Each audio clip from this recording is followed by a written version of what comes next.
Hey everyone, Ice King here. Welcome back to part 2 of how to paint a candy colossal. We are going in with the Rakarth Fleshshade from Citadel. There is a 2 thin coats equivalent. You can look up paint chart equivalent. I didn't have it on hand. And we are just applying it over the black primer we did from part 1. You're going to apply 2 thin coats, funny enough, because the coverage on 1 coat will not be quite enough.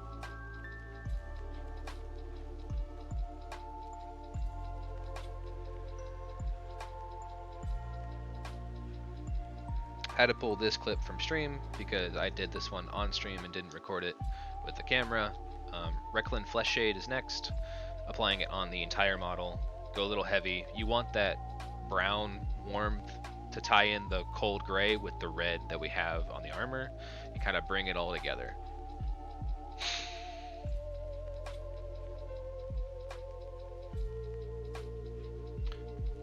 Starting back with Rakarth Flesh again, very typical base coat, wash, base coat. You can see here we have an example of what it's going to look like when we're done. I did a little test piece on the arms because they're kind of small. I'm zooming the camera in, and here it is just going over, leaving the recesses and just kind of poking it in there, trying to add some texture to the model and to the model through your paintbrush. And there's a lot of texture already on this beautiful model, and you want to bring that to light even more so.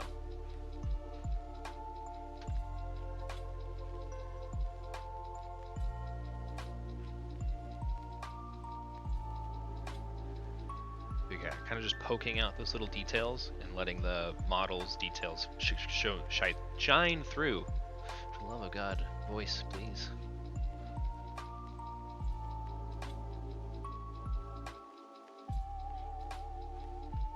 Once that is done, we're going in, you cover the whole model, try to really exaggerate the texture of the model. As you'll see here as I pull it up, the muscle fibers, trying to paint them in. Think about how the muscle would attach to the creature. But going in with 2 thin coats, Ivory Tusk, which is the equivalent to Pallid Witchshade from GW. Just following those lines that you put before, going a little bit within them, and just bringing out the detail and the texture that you put on in the layer before.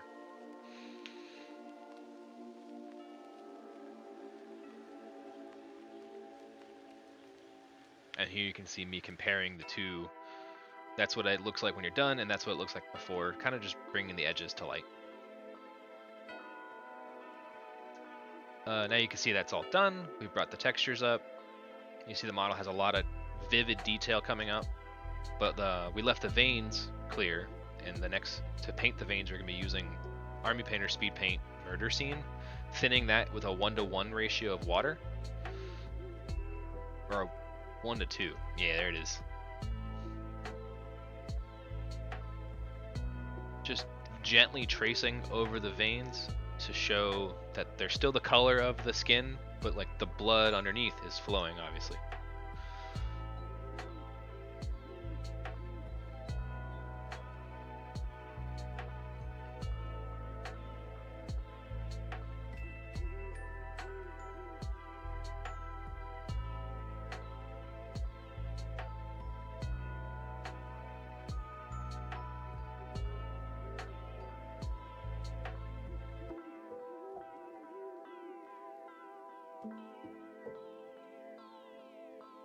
Now that the main skin is done, you can go in with Pro Krill Coal Black, and we're going to start picking out those little scales with the hardened bits of flesh.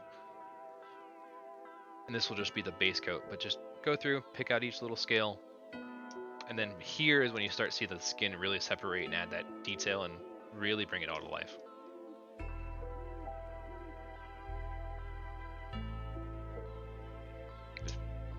Kind of showing you how the murder scene looks because I forgot to record it in order because I'm a goofball.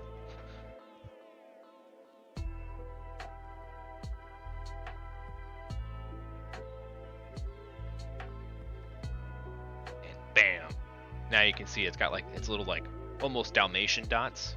I didn't like the black all the way, so we're going in with Pro Krill Brown Gray to add a difference to the model so it's not just black next to the black armor.